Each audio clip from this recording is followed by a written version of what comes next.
और यूक्रेन के ज़पोरिजिया में बड़ा हमला हुआ है। रूस की टैंक ब्रिगेड ने धावा बोल दिया है। ज़पोरिजिया में बड़ा हमला, रूस की टैंक ब्रिगेड ने धावा बोल दिया। यूक्रेनी ठिकाने पर बारूदी वज्रपात किया है रूस की टैंक ब्रिगेड ने।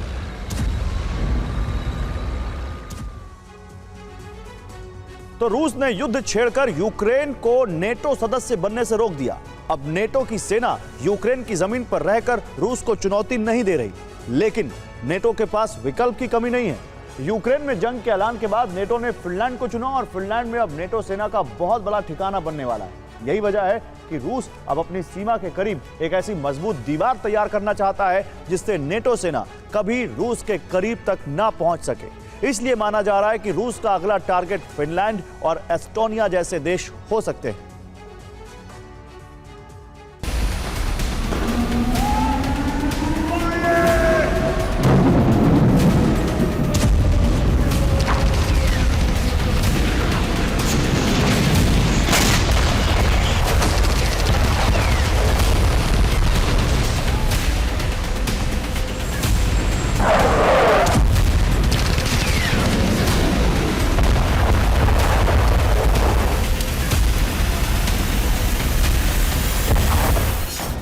यूक्रेन की जमीन से भी बड़े धमाके,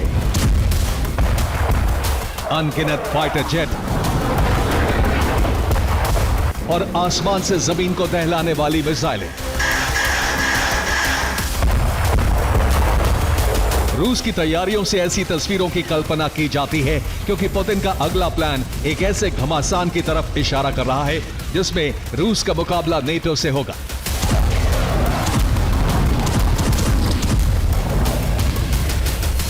यूरोप में रूस का प्रहार एक ऐसे मकसद से होगा जो नेटो और रूस के बीच एक दीवार बना सकेगा।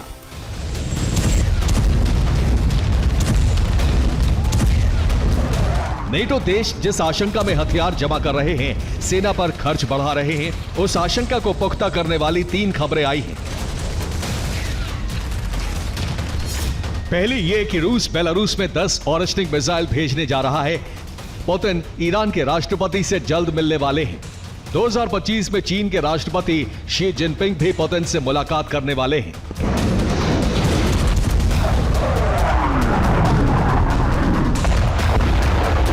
बेलारूस में ऑरिस्टिक की तैनाती के क्या मायने हैं, इससे यूरोप और नेटो के तमाम सदस्य बखूबी समझ रहे हैं।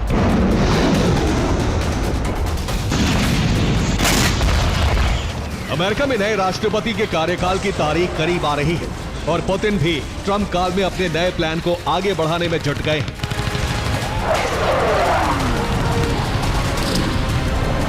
वॉर एक्सपर्ट्स के मुताबिक पुतिन छोटे छोटे देशों से युद्ध का आगाज करने जा रहे हैं।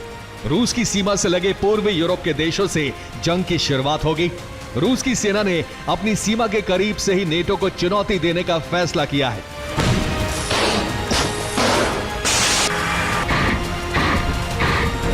रूस ने यूक्रेन में हमला इसलिए किया ताकि अमेरिका रूस की सीमा के बिल्कुल करीब तक ना पहुंच सके। अब ऐसे ही हालात फिनलैंड के हैं।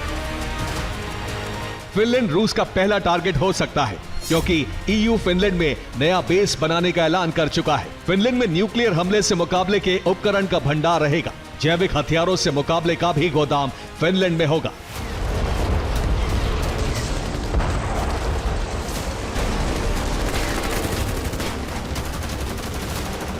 फिनलैंड में अमेरिका सैन्य अड्डों के साथ साथ सीक्रेट परमाणु हथियार ठिकाने भी बनाने की तैयारी कर रहा है।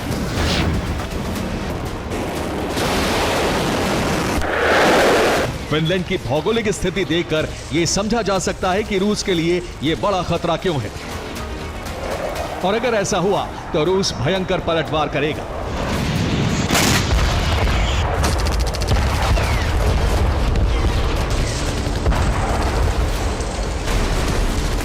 रूस की सीमाएं Ukraine, Belarus, Lithuania, Latvia, Estonia और फिनलैंड से मिलती हैं। यानी फिनलैंड और रूस के बीच कोई बफर जोन नहीं है, सीधे सीधे रूस का पड़ोसी देश है।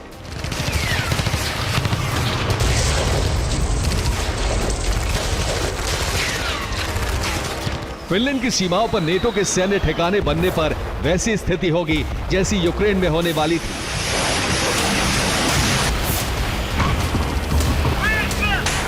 रूस के फिनलैंड अभियान की शुरुआत भी शायद हो चुकी है, क्योंकि फिनलैंड की खाड़ी में एक जहाज को पकड़ा गया है। यह दूसरे देशों की कंपनी की आड़ में चलने वाला रूसी टैंकर बताया जा रहा है। पूरी घटना आपको बताते हैं। तो रूस और फिनलैंड के बीच तनाव बढ़ने की नई वजह है एक जहाज। इसका नाम है ईगल एस।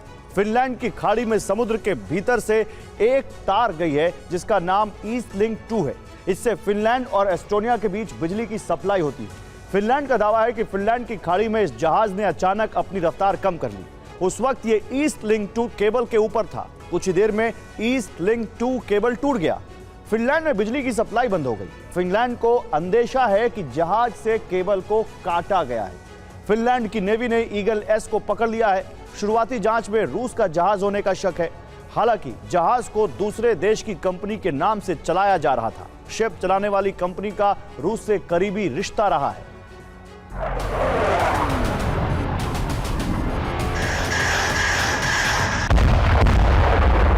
फिनलैंड ने जहाज तो पकड़ लिया, लेकिन सवाल है कि क्या रूस चुप रहेगा? क्या रूस इसी बहाने फिनलैंड को नुकसान पहुंचाने का पहला चरण शुरू कर देगा?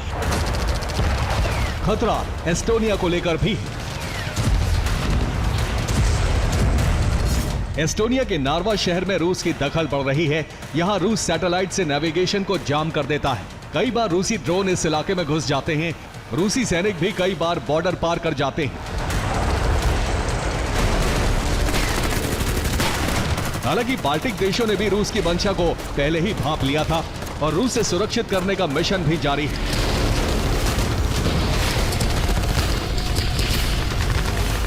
सबसे ज्यादा खतरा पूर्वी यूरोप के उन देशों को है जिनकी सीमा रूस और बेलारूस से लगती है। एस्टोनिया, लातविया और लिथुआनिया में सबसे पहले रूस का प्रहार हो सकता है। एस्टोनिया अपनी सीमा को सुरक्षित बनाने में जुटा है। यहां बॉर्डर पर टैंकों को रोकने के लिए ड्रैगन टीथ लगाए गए हैं, कटीले तारों की फेंसिंग की गई है और नहर की तरह लंबे गड्ढे बना दिए गए हैं।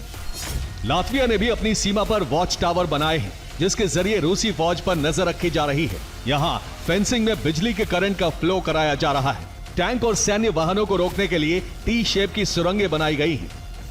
बेलारूस से हमले का खतरा है, इसलिए लिथुआनिया के बॉर्डर पर अब कैमरों से नजर रखी जा रही है। सैनिकों की भारी तैनाती है और बारूदी सुरंग बिछाई गई है। फिलहाल बाल्टिक क्षेत्र में नेटो भी अपनी मजबूती बढ़ा रहा है, क्योंकि यहां सबसे बड़ी चुनौती कैलिनिनग्राद है। रूस ने कैलिनिनग्राद में नौसेना के बाल्टिक सागर बेड़े का मुख्यालय बनाया हुआ है।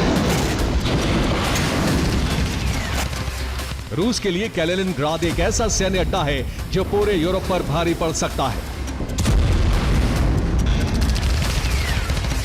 रूस इस जगह से बाल्टिक सागर में यूरोपीय और नेटो देशों की आवाजाही को पूरी तरह से रोक सकता है।